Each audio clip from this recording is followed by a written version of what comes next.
So for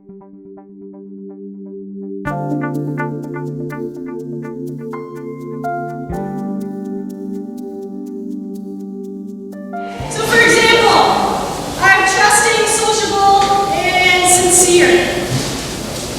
I'm going to try to give the 3 best cards that I think represent myself. While you're trading, chat about why you think these behaviors represent you. Okay? So everyone's got his head up right now. Start the trading. Okay, alright, so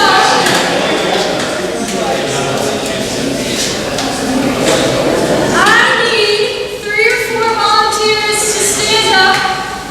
Now right here. Will you tell them where your 3 cards are and why you think those best represent you? Oh, okay, so only 2. You well, I don't know. If you're not giving cards that you think don't match you, then you I just couldn't. Alright, so yeah, so these are analytical and decisive.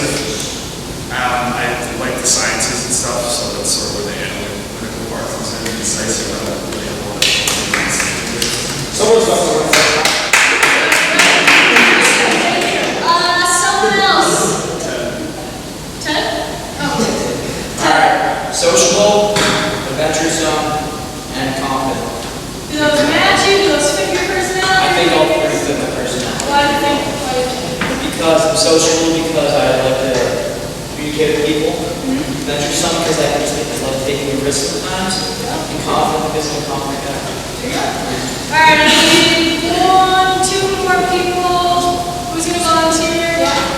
I have decisive, and I feel like I'm pretty set when it comes to things. Yep. Confident, and I also have forceful, but I don't think the forceful is not like the best described word, it's more like determined. Okay. Yeah, and some of these words are interchangeable, right? So for someone forceful might be a thing, but that can also relate to being determined and dedicated. One more. I'll just pick someone. How are you? I feel sincere, relaxed, and daring. Okay. Can you explain a little bit about why you Sincere because it's sincere, relaxed, and daring.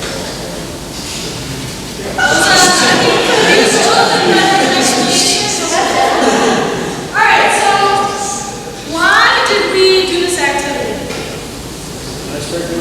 Icebreaker, yeah. What's important about this icebreaker if we're going through? Does anyone know what those cards are, what those colors represent? Yeah. The character traits. Character traits, right. So the DISC assessment has 4 different sections, right? And that's kind of what we're going through. So doing this icebreaker and giving you guys these cards initially help us identify what characteristics and behavior styles are under each category. Alright, just so we can kind of see what we're working with when it comes to different behaviors. First and foremost, does anyone know what the DISC assessment is? You guys all took the survey, or most of you took it. It's a tool that's used in a lot of different circumstances. Colleges use it, workplaces use it, you guys have done it, high schools. And it's a really great tool to identify those behavior traits that you're going to work with throughout your life. Okay? There are 4 categories for the behavioral traits. There's dominance, influence, steadiness, and conscientiousness. Okay? What we're going to do right now is pass out your actual DISC assessment. So when I give this to you, you can certainly take a look, but when we're going to get into kind of explaining it, I want you all to be focused and listening and attentive. Alright, so Chris Yang. Alright, let me just go over the breakdown for this group. Okay? So in this room right here, within this group, there's only 1 D. Someone who falls under that category. Alright? So what is dominance for trait? These people are results driven, they accept challenges, they're confident in themselves. Okay? They're independent, they see the big picture, they value competency and action. They might get a little demanding, but again, they motivate by winning and they want to see results and they want to get things done. There was only 1 D in this group. That's 3%. I don't know. We'll see. So, I don't know. Use your eyes, right? So guys, if you look at the second page,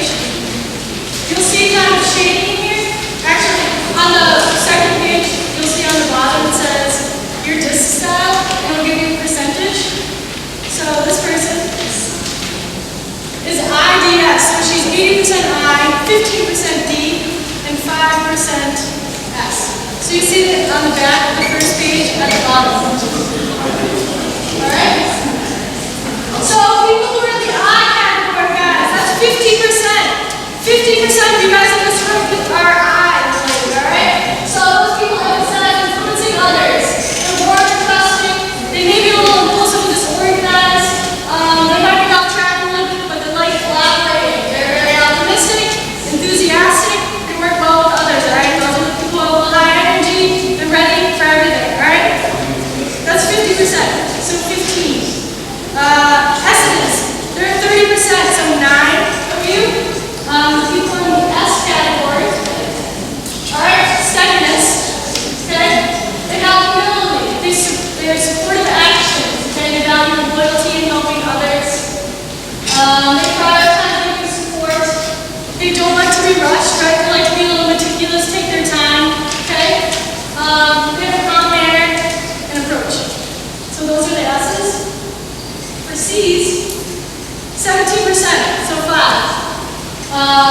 Someone in this category, they place a lot of emphasis on quality, okay? They are very active and competent. They enjoy being independent. They want the details. They hate being wrong, all right? They're systematic and they're motivated by gaining knowledge. While I'm reading these off, can you guys kind of think about some situations you've been in where you're like, hey, wow, that really does relate to me. I kind of feel like I'm in the right category right now. Does anyone feel that way? Or does someone think they're completely off the list? I'm going to take the silence. Yes, you feel good about kind of what's happening with your assessment. You're not all just in one category, right? So if you're looking at page 5, the third page, you see the shading, and the ones who don't have it, promise we'll get this to you. But you can move on to someone else. So this person looks like they're mostly I, but they're shaded in S. It's good to have a little bit of everything, but sometimes people are really right in one segment. No. Why is this helpful? Can anyone kind of pick out why this is helpful? How is this going to help in real life, classroom, athletics, in the community? What? Understanding how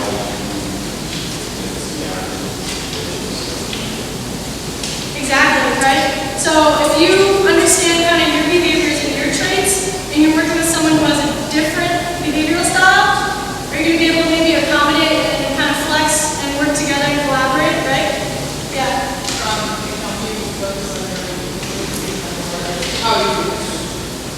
Exactly, right? So if you feel like you have a weakness in one area, maybe you're a little too demanding and kind of people get a little offended. You can figure out that that's maybe a weakness of yours and you can build off it and make that a strength, all right? It's really important to remember again that no style is better than the other. Everyone's going to be different and lead in different ways, okay? But just know it's really important to identify these strengths, these weaknesses, and these behaviors so you can move on with someone, collaborate, and get things done, all right? So, what makes a great leader? We are doing our second activity of the day. What I need is to bring you guys up into your categories. Is the D in this room? Is there a D in this room? Yeah? Alright, you're going to be in that back corner over there. Okay? All of the I's are going to be right here in this corner. Okay? All of the S's are going to be over in steadiness, and C's are going to be here. Don't move yet. If you are kind of all over the place, pick one that you feel is kind of defining you the most. Go where your heart's strong, alright? So D, I, S, and C. Big move.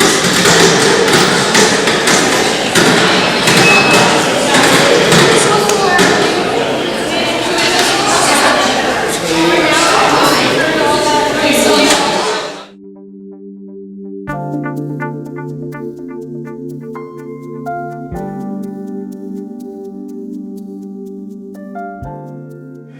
Winchester High School gave me, over the course of my life, right, my 4 years at Winchester High, my 18 years growing up in Winchester, and certainly beyond that.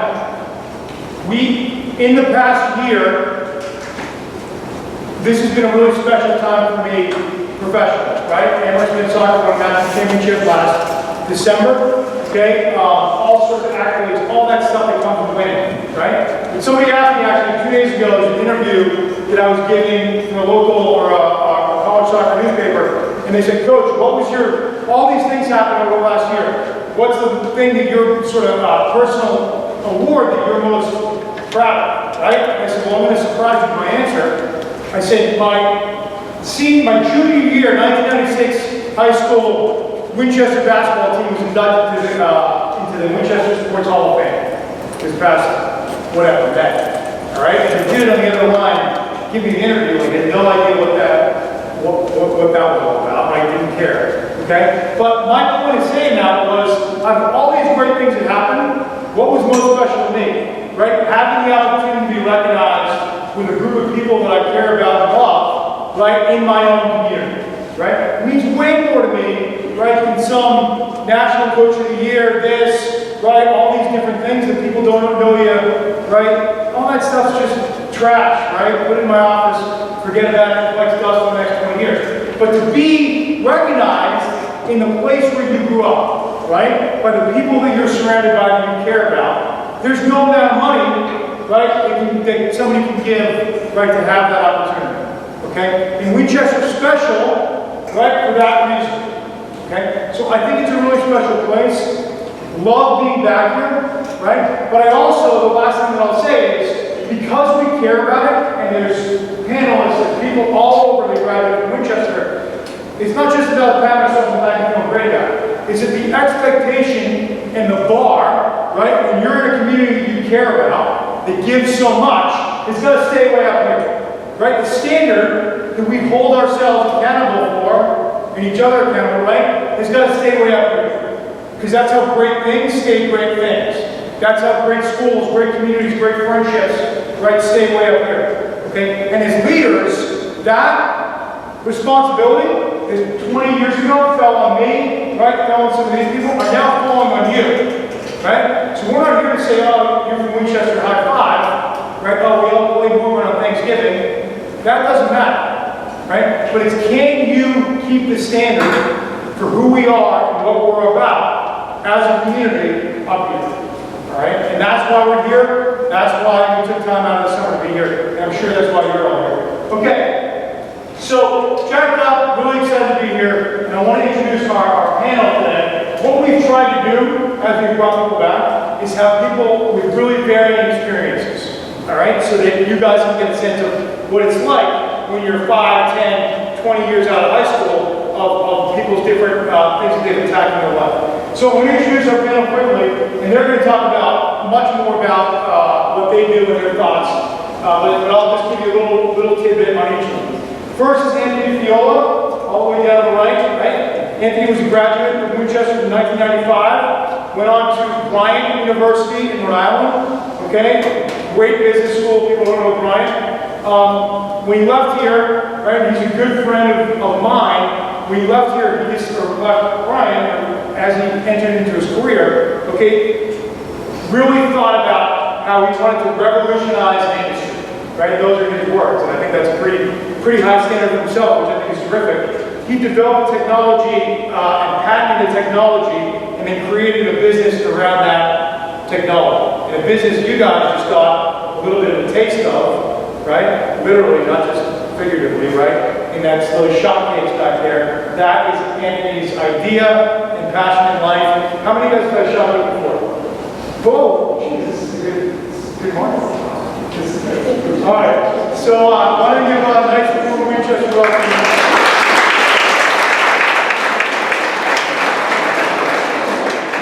All right, the next person on our panel is Phil Frattaroli, our graduate of Winchester in 2000. Went to Boston College, where he majored in political science, graduated in 04. Went to Suffolk Law, member of the Mass Bar, and then pivoted, opened a pizzeria in July of 2009 in the North End, and then started a company called the Philmark Hospitality Group. Hopefully I'm saying that right, Phil. Employs over 100 people, and is really doing a lot of great stuff. The other thing that I failed to mention, both Phil and Anthony were both captains of the wrestling team here in Winchester. Who are my wrestlers out here? We got some wrestling. All right, we got the guy back there. All right, terrific. Huge tradition with Winchester wrestling. All right, I'm sure that there are parallels between what they've accomplished in their life and what they learned on the wrestling mat in the wrestling room. They'll share. Final, let's get Phil around.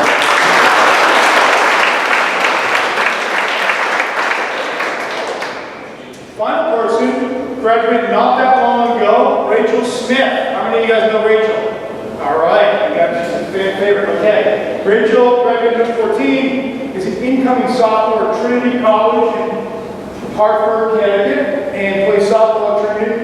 And well, she was at Winchester, played softball, which is a great representation, and was captain. All right, so when are you going to major, Rachel? Anthropology. All right, so give Rachel a round of applause.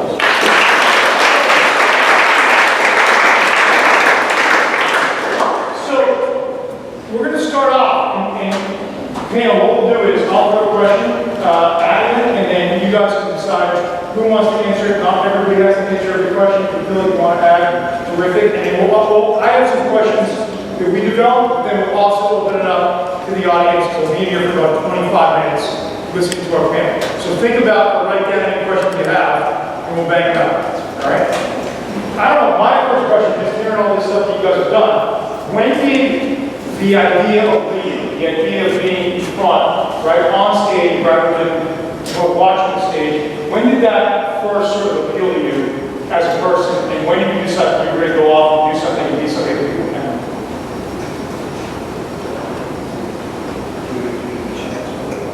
However you'd like to roll. You need the mic, you guys want to No, I'll start talking, and if you guys can't hear me, then I'll grab the mic. It's actually funny for me to do this because the first time I ever remember aspiring to be a leader is when I was a freshman. I was sitting in the wrestling room, which is an experience that only, I guess, one of us has been through in the audience. And looking up on the wall in the wrestling room, there's a list of all the captains and all the people who've been state champions and sectional champions and done great things for the wrestling team.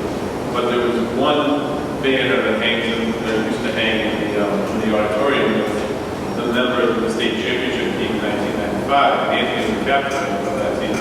So I remember thinking to myself, well, that's what I want to do. I want to be the captain of the state championship team. I didn't want to be a state champion myself. I just wanted to be one of, at that time, there was only 3 people in the history of the school who had done that and led a team to a state championship in wrestling. And for 4 years, that's the goal I worked every day to achieve. And it's the first one I ever remember really kind of lighting the fire under me to achieve. And unfortunately, we came in second. It really started me on the path, and I think that ended up kind of where I am now. Well, thank you, because that was I obviously wrestling started in Winchester. That was a big part of my high school. So wrestling was big. We had a lot of expectations of that team, and we ended up doing a lot of great things. And we were just inducted into the Hall of Fame for Massachusetts team, so we didn't realize it at that time. But I can say that a lot of that for leadership, a lot of it is your own drive, it's your passion. So I think you do have passion for what you do, and you really want to achieve. I think that people follow that. So they see it, they see the accomplishments, they see the drive. People want to be a part of the winning. They want to be a good winner. So you can inspire people. I think a lot of what I've learned is being able to communicate a vision. So if you're effectively communicating that vision, people can really get behind it. You can achieve great things when everyone works together. So that's my opinion.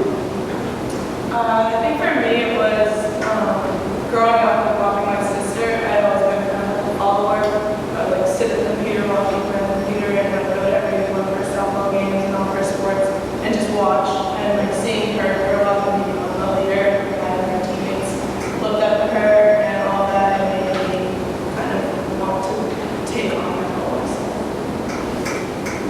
Cool, all right, I got some good questions here. All right, so this was written by, a couple of these questions were written by the group last year. they come from, you know, your peers. All right, how do you draw a line or barrier in issues that are affecting a single person in your group versus the group as a whole? And how do you go about addressing those issues? So that tension exists between one person versus the entire team or group or organization. I think I see the effectiveness of getting everyone involved as well as doing things on an individual level. With a team, if you're not gelling as one, like if there's tension in the group itself, I think it helps just to address it as the whole team, just get it sorted. Because if you can't communicate, like even off the field, then you're on the field, on the court. But I do feel like if there are tensions between individuals, it's best to just be upfront about it, be direct, pull them aside, get it hashed out, whatever you need to do right away. Because if you let that tension build between individuals, eventually it will spread to the whole team. Just because you're in an environment where so much relies on the communication and working together and being surrounded by each other, like for double sessions or whatever you have. So you're with each other all the time, communicating all the time, so tensions will spread super quickly. Yeah, I guess I would think the same thing. I think we have to find commonality between the teammates, and honestly, in a situation like this on the team, there are a lot of things that you have in common with goals that the team has in common. You just have to build on that. Sometimes egos clash, sometimes people, like you said, spending a lot of time with your teammates, and it's inevitable that sometimes you're going to go to third. But at the end of the day, we're in the same college, we're striving for the same goals. We have to kind of get back to the basics and build that. Does it work? You're gonna put it up. We're using one now. It sounds more efficient. Okay, good stuff. So I got one for our heads of business here. Have there been times in your careers where you've hit a wall, right? There's been adversity, and all of a sudden you've had to pivot. What you're doing, how you're thinking about things. Can you talk about, the idea of failing in order to succeed, and what the leadership sort of process is in that? I'll fail this one. Failing, I don't use that term. If you do fail, I think in business you fail fast, you move forward. You can't look back. You're going to make mistakes. Everyone's going to make mistakes. I think a lot of it is, in business, if you're on your own, you're taking risks. So taking risk in and of itself, sometimes tensions are high. So you always have to keep reinventing yourself and see where the opportunities are. And I think what separates a lot of people in business is the ability to anticipate where the opportunity is going to be and how do you get there. It's not really, it's usually, like I said before, you have the vision. Sometimes you're going to zigzag, sometimes you go straight there. So I think business is about, taking risks, seizing opportunity, and just being able to adjust your philosophy. And you got to keep learning. You learn every day, constantly improve. I can't stress that enough. Constant improvement, self-evaluation, and if you have a good attitude, in my experience, it's attitude. Attitude for the team and attitude for the leader. And usually, if an organization isn't, you got to look to the leader. You always got to look to the leader. It's usually the skill set or the deficiencies of the leader that is the reason why the business or the business is not working out. So I always look to management and to leadership as what's going on with the organization. I guess, whenever there's been a difficulty in my career, I think, you have to kind of stand up and brush it off and get ready for the next thing. You need sort of a short memory, but a long one, and then take the lessons that you have learned in your failure or coming short and coming up short, and just assigning those to the next thing and taking those lessons as the value that they are. You can't dwell on it for too long, but you also have to kind of move on to the next thing and use your experience. got a question. It's on here, but I would actually ask this question because I'm not good at this, right? So when you're a leader, you're being judged all the time on what's happening, right? And there's going to inevitably be criticism, right? How many of you guys have been criticized before for the decisions you made, right? Okay? Everybody, right? Personally, how do you deal with criticism? Like, what's your mechanism for dealing with that person that says, you know, this person's not good at this, or, you know, that shop cake's not as good as, no one's ever said that, so. How do you deal with criticism? Criticism, it's becoming, I guess with the internet, it's tough too, because people criticize you often, or at least I gotta look at them on Yelp and whatnot, so. I listen to the critics. Sometimes on the critics you can actually learn a lot because they do tell you what you're doing wrong, and sometimes you don't like to hear it either, so I think you gotta listen to everybody or everything, and then you're selective on what you really take out. You really gotta, be thick-skinned, sort of be able to step outside yourself and say, okay, what do I really need to improve on? If you're focused on improving every day and you're striving for that perfection, you're gonna, criticism is just part of trying to get to the top. If that's your goal, if your goal is to keep excelling in life, you're going to deal with people, the critics, the naysayers, the people say you can't do it. And so I think you listen, but you make a judgment and you move forward.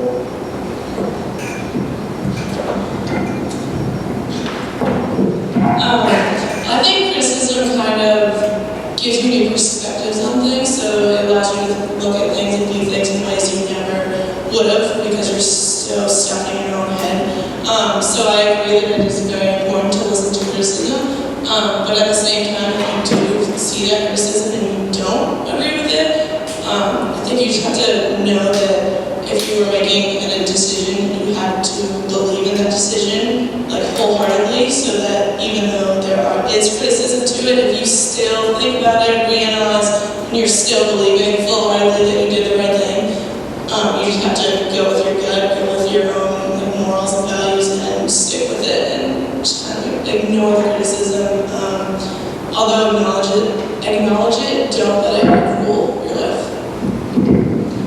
Yeah, I would agree with all that too. I own 4 restaurants, so there's not a day that goes by where there's not a Yelp review that I see of the restaurant. And a lot of times, there is a grain of truth to it, and sometimes there are people who think they should be ready for the New York Times food review. But like I said, there is a grain of truth to every criticism, and you can learn lessons from it. I also have some people who I seek out, whose opinion really matters to me, and if it's critical, and I know, it's a good criticism, I can take it and learn from it and improve something. But yeah, I think everybody needs to accept and really seek out some criticism, because nobody's perfect. Even, given life for president, I think it's a pretty good indication that nobody's perfect. The ones that accept criticism are better than the ones who don't. All right, so we're going to do, I'm gonna ask one more question, and then we got a special deal. So here's the deal. So I'll ask a question, and you guys say the thing. If you got a question, and we open it up, you will get a second shot cake if you'd like it. All right, so we have an excess shot cake. So, all right, so you better ask some good questions out there after we open it up. Nothing like Roger. Okay. They're melting. Quiet. Can you guys give me an example of something that you've led, a decision you've made, and totally regret? Screw it up on, go back and do it again, you totally change it, maybe what you learned from it, but just an illustration of, I did this, and this is probably not the best. I would have made this a different decision if you did now.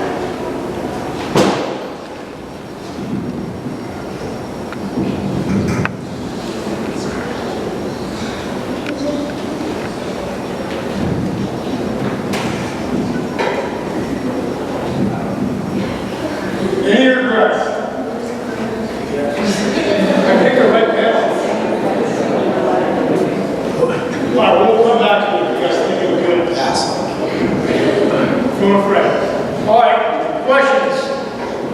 got a question? Yeah. I mean, I'm thinking back into the things that have messed up and things that haven't gone my way, but all of those things I don't regret because I learned from them and they were great life experiences that made me the person I am today. So, coming to shore, like I said, became second my senior year in wrestling. And, that experience made me 10 times more, better person than maybe William could have been. Because coming up short, you take the opportunity to learn the lessons that are there to pick up. So even though I can't list anything that I would do differently, it's because the things, the scars I have from messing up that I've done, I think it made me a stronger person. And a leader. Questions? Yes, would you guys say your name? Your name, what grade you're going into, and what sort of group, most of you guys have the groups that you're representing? What group are you representing? My name is Mark. I'm going to do 11th grade. I'm going to be senior class. Cool. Have you ever appealed to a large group of people of an idea or a decision? And is there any way you dealt with maybe some people who were against that decision? Yeah, personally, I ask a lot of people their opinions. So instead of addressing a large group of people, other than social media or directly, I always ask people's opinion on what they think, and you got to really get a lot of feedback because you can make better decisions when you really get a lot of input. So I always encourage all the time to involve a lot of people in my business, and I'm sure in your business you try to rally everybody to get their opinion, and then you see what your way of thinking is versus other people's way of thinking, and sometimes you come to a better conclusion yourself when you hear the collective opinion of others. Yeah, I agree with that. Recently, as an example, we just bought 2 restaurants. So, coming in as new owners to the 50 or so employees that were there, it was tough. I mean, they were kind of scared for their jobs too. They were used to doing things in a way that wasn't necessarily the way we like to do them. So it was hard. You have to kind of, make people know that you're on their side, and even if you're trying to lead them in a different direction than they were going previously to that, you have to make sure that they know that you're there for them, that you're going to be fair, that you're going to do the right thing by everybody. But nonetheless, that you have goals that you have to meet, and the standards that have to be held. We have a regret. We talked earlier about criticisms and talking about problems when you have them amongst your group. I think any regret that I really have is when I could always kind of feel the tension with other people and address those issues between individuals in the group or as a whole team. But if I had tensions with someone or someone was feeling tension towards me, I was more hesitant to talk about just because those conversations are uncomfortable when it involves yourself. And what I've learned over the years as I've moved into college and less away from high school is even though those conversations are hard, to have them as soon as you possibly can, because if you don't, it's just going to grow. So I'd say even though having those conversations are tough and talking about yourself, being involved with someone, not liking something that you did or a choice that you made is hard, it is more beneficial to just talk it out as soon as you can so that it doesn't grow from there and become a bigger issue. Good, next question. Yes. My name's Pete, a senior cross country. What's one of can you identify one of the big moments that has gotten you to where you are today? Can you guys just repeat it out loud? Yeah. Question is from Pete here, who's going to be a senior. Can you identify a moment that's gotten you where you are today? For me, I think it was the decision to actually, in your mind, you're going into business for yourself. You're going to take that challenge on. So once you sort of mentally come to the realization that, all right, I'm going to do this. I'm going to put it out there. So that was sort of the forefront of those. This way, that was for me. That was the decision that cleared my mind, and I said, I'm going to do it.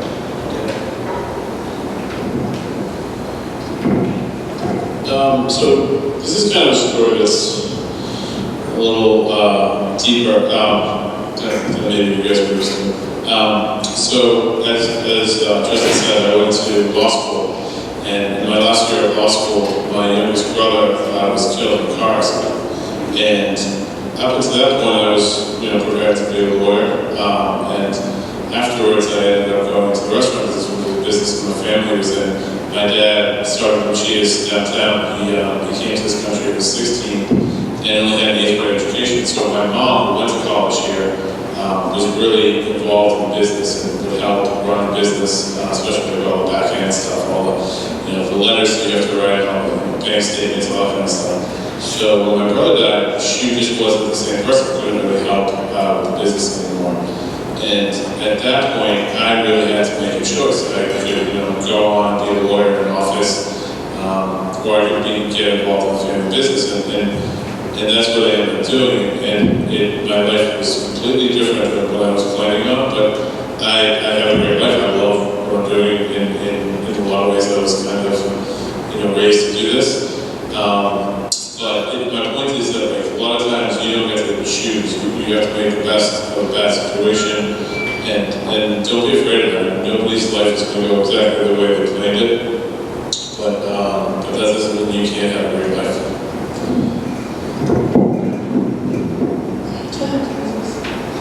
You don't have to. You just go.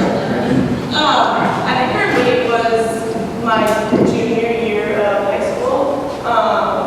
That year I was made captain of the volleyball team over there.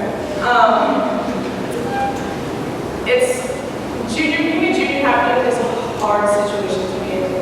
There's older girls and boys that didn't get it, and there's also like your peers themselves that you're still on the same level with, but you're put in a position to be a leader to them and to not tell them what to do, but like lead by example and take on more of like an assertive role. And so I was really, really nervous going into that season just because it's a very uncomfortable position to be in. But I kind of took it on full-heartedly and decided like this is it, like I guess we're doing this. And after that, I think my leadership skills as a whole grew so much from that experience, being able to talk to people who are your peers, but you have to be a leader to them, and getting through that communication. And it made me a better leader now. I'm now, I was captain for volleyball the next year as well, and softball as well. And then now going on to be captain in college again and be a junior captain at Trinity, which again, I'm still nervous for because it is still a very uncomfortable situation, so I'm hoping to learn a lot more from it this year, but I think putting yourself in those uncomfortable situations and just accepting it and moving on, that's what made me where I am today. Other questions? I don't know. What about, or can you give me an example of somebody that really had an impact on you as far as your person and your career? Could be from Winchester, doesn't have to be. But what about them, was inspiring and sort of there's leadership in observing, right? And in being a leader like that. Is there somebody that affected your life?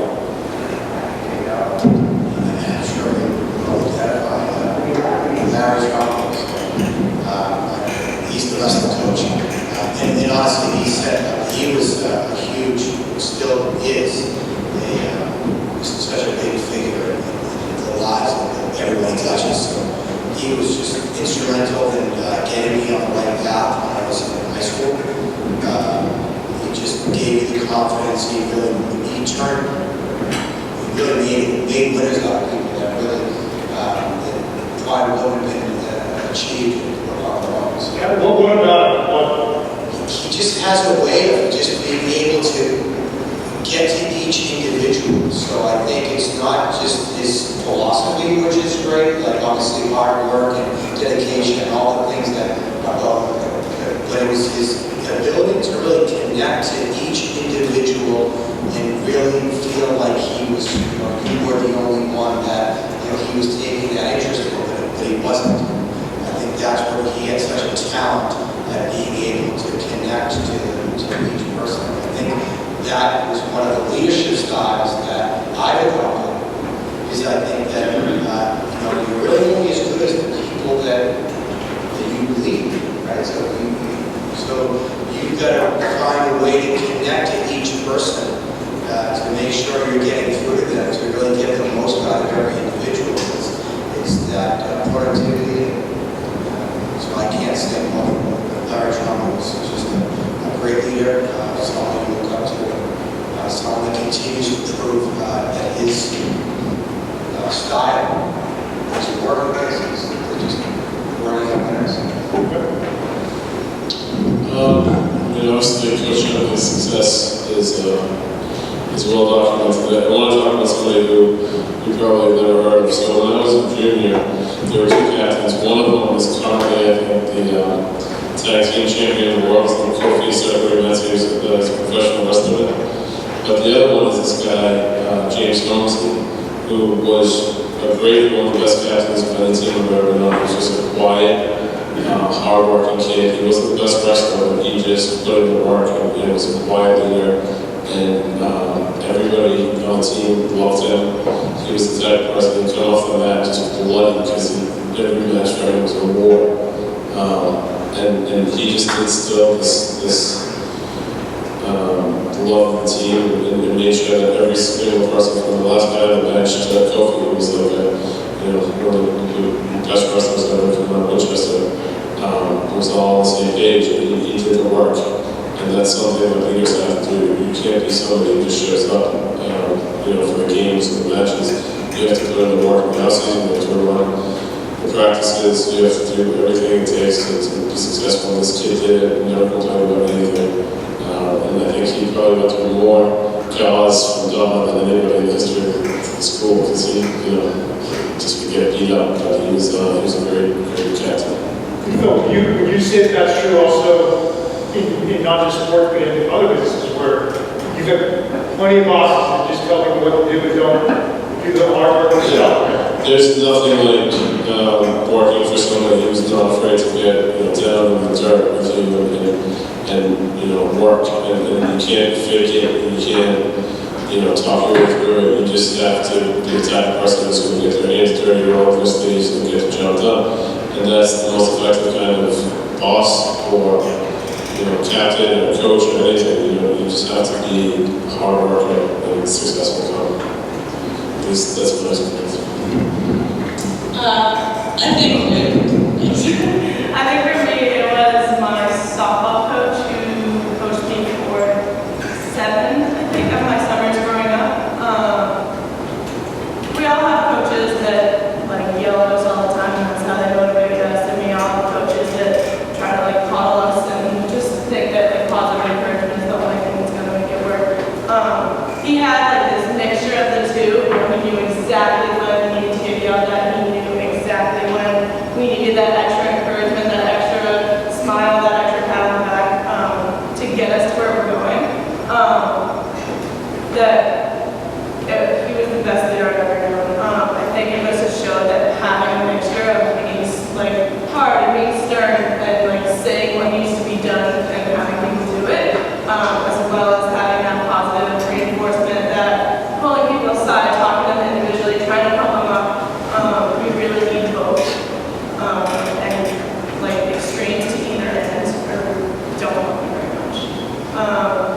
He also was talking about doing that example in practice. We had 4-hour practices every week, and he would, no matter how tired he was always running around with us. And so putting in that extra effort yourself, showing up early, staying late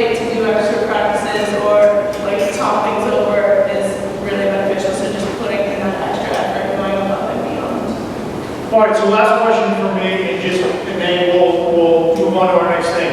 But, all right, so some of us graduated high school 19, 20 years ago, 10 years ago, right? And everybody's doing really important stuff, taking time out of their busy schedule. Why? What about Winchester, in your experience, you're coming back 20 years later to talk to the next generation of great people. What about it, right? It's sort of you really value it. We'll keep it as 30-second answers because I'm getting the hook from my boss. Winchester, it's a great community. I think there's a lot of opportunity that people don't realize how privileged they are to live there and to be a part of it. So the older you get, and the more you realize how privileged you really are. So I think just understand that you're in a rare circumstance where you have a lot of advantages that people don't have. Utilize them. Don't squander your opportunity. It goes to show, we are back here to talk to you guys. Being captain, being elected by your peers, for me it was one of the seminal moments of my life. I mean, it's a great privilege, it's a great honor, and it really meant a lot to me. And I hope you guys feel the same way about whatever leadership roles that you've come to. And I hope you can make the most of it. I hope you can make a difference in somebody else's life, just like people make differences in our lives. Their leadership did, and people made differences in your life have. So, be great leaders and try to really carry us forward. It's a great town, it's a great high school, it's a great sports program. And something that everybody who's ever been a part of is proud of. I think for me it was the people who I was surrounded by during my time at Winchester. Although I love my teams outside of high school and I love my college team, the girls that I played with at Winchester were really some of the best teammates I've ever had. The experiences shared with them are some of the most memorable. We meshed the best year with each other every single day. Every day after school, on the weekends, double sessions for tryouts, team dinners, all of that with each other all the time. And we meshed so well together. And I want to say that school goes by so fast, and I'm sure you guys have heard that a million times, but it really, really does. And you will miss your teammates, you'll miss the other people in your club, you'll miss the student council members you're with. I still have all my team photos up in my room at home. I still talk to people. We still have our group messages going. So I think just really the people that are in this town and the people that you get to be, have the privilege to be on teams with and in clubs with are really the thing about Winchester that makes it so special. Terrific. Give these guys a round of applause.